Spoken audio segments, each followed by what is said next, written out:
Hello, tubers. Good morning, good afternoon, good evening, wherever you are. And thank you for watching Cooper's Thai Adventure.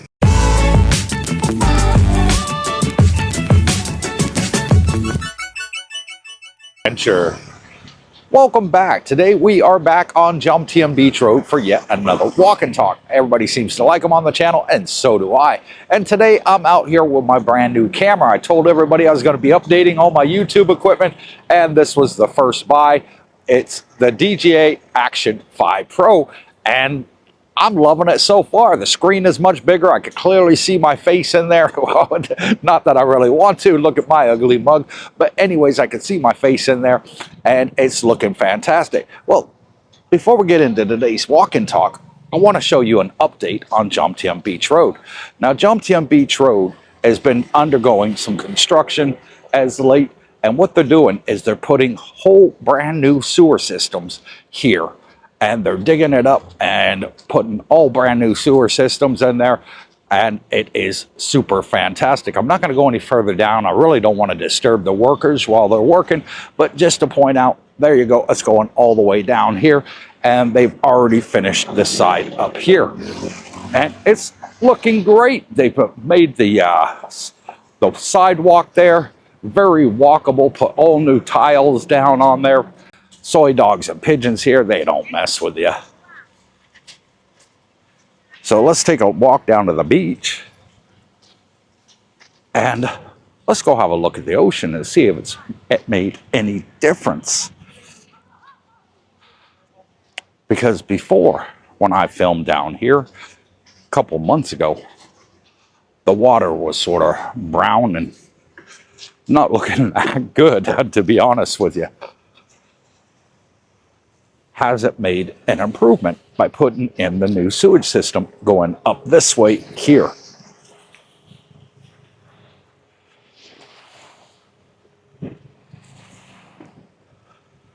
And to be honest, yes, it does.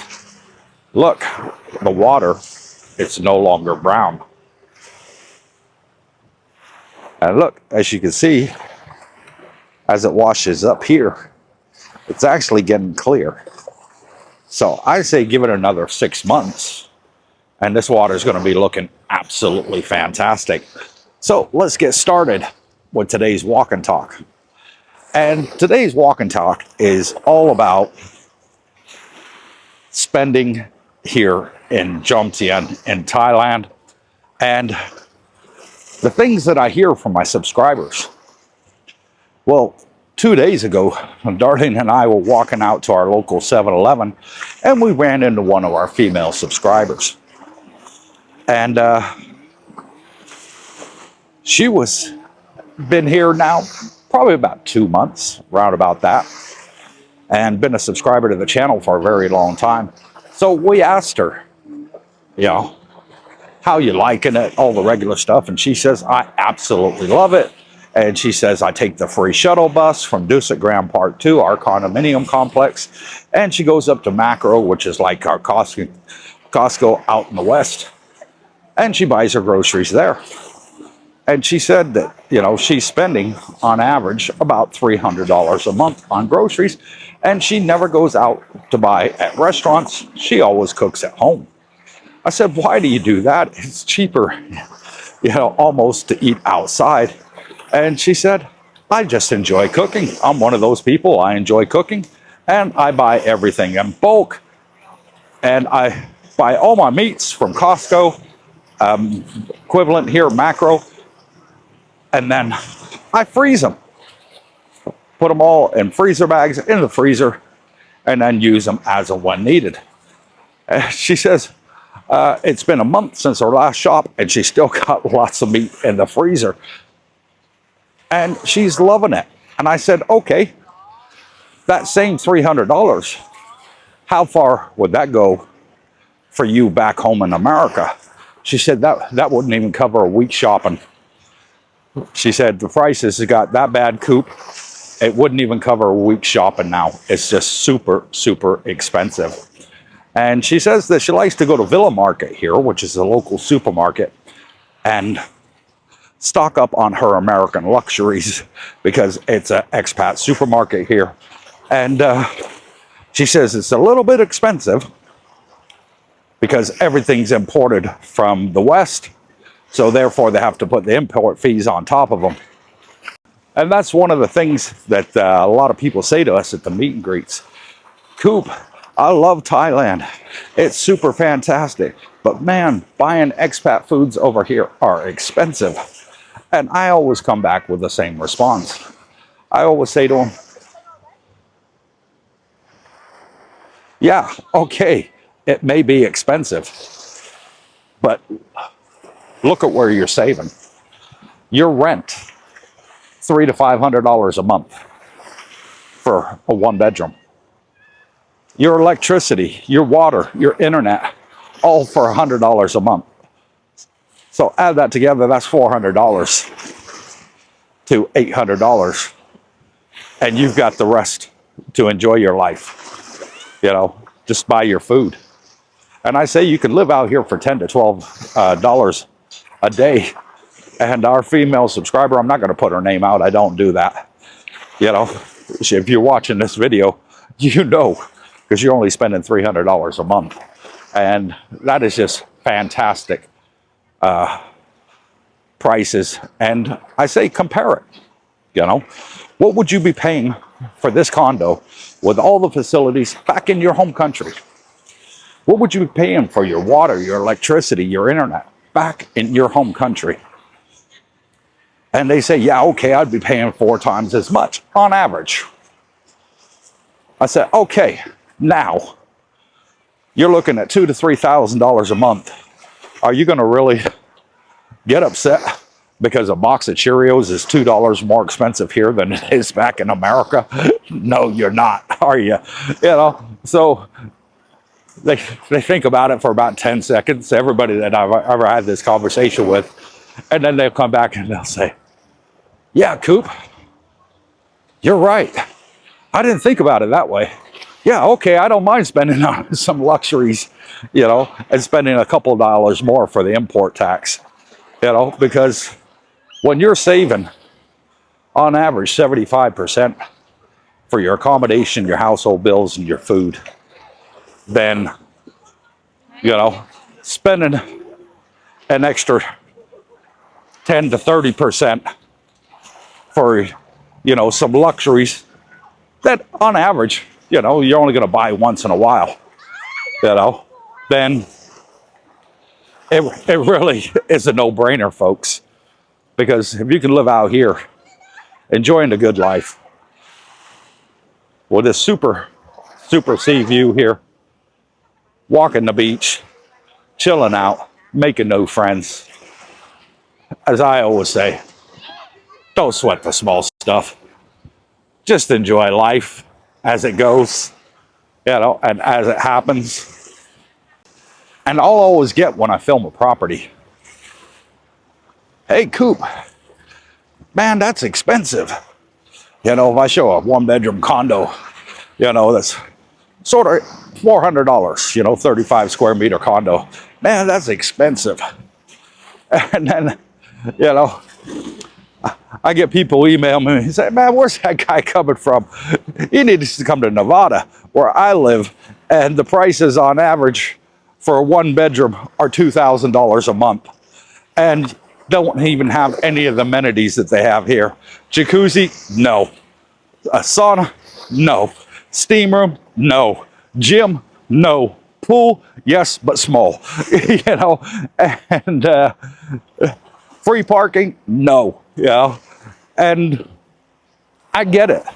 I mean, I'll be the first one to say, when I first came out to Thailand 20 years ago, of course it was a lot cheaper. You know, you could pick up a one bedroom condo, and they were then about 60 square meters rather than 35. And you could pick up a one bedroom then for about $200 a month, you know.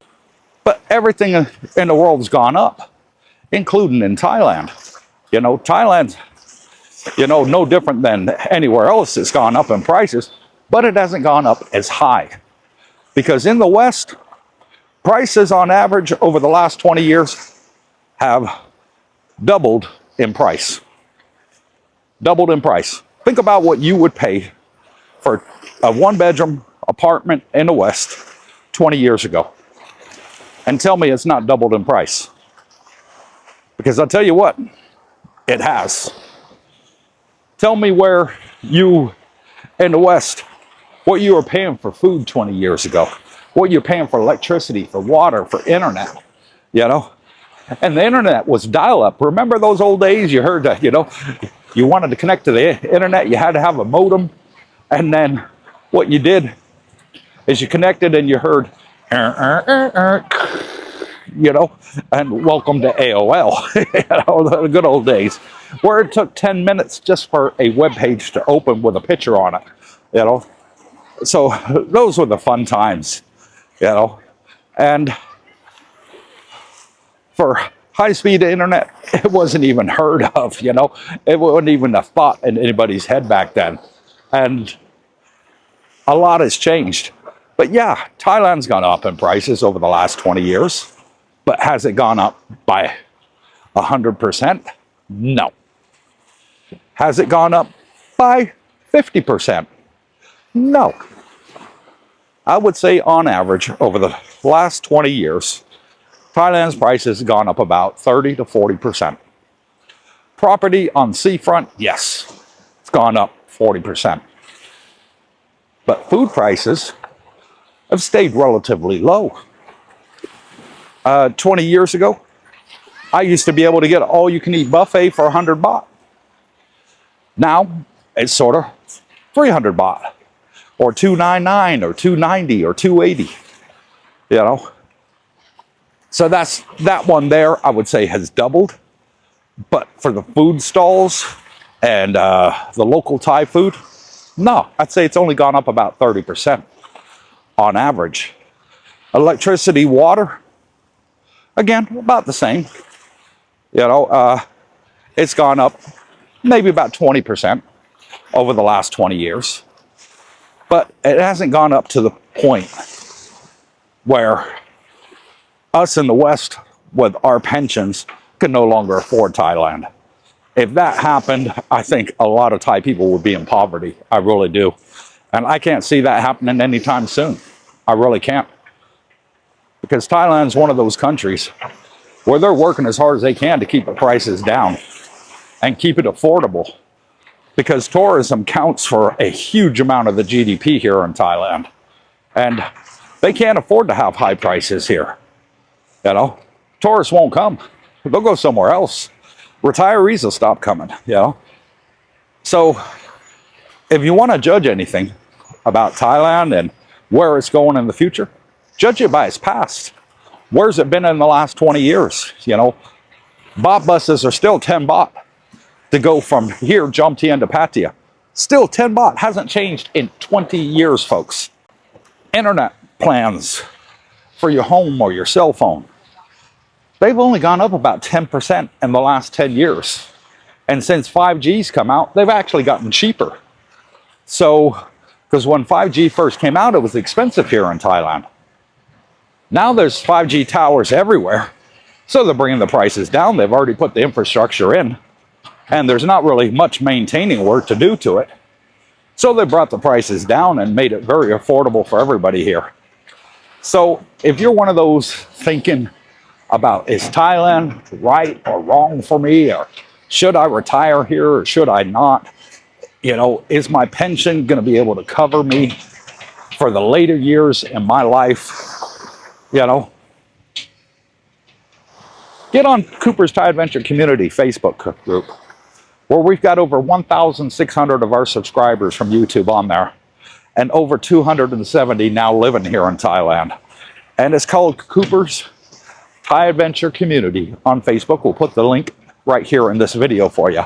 Only condition is you must be a subscriber to the YouTube channel. Don't worry, it's free. It doesn't cost you a penny.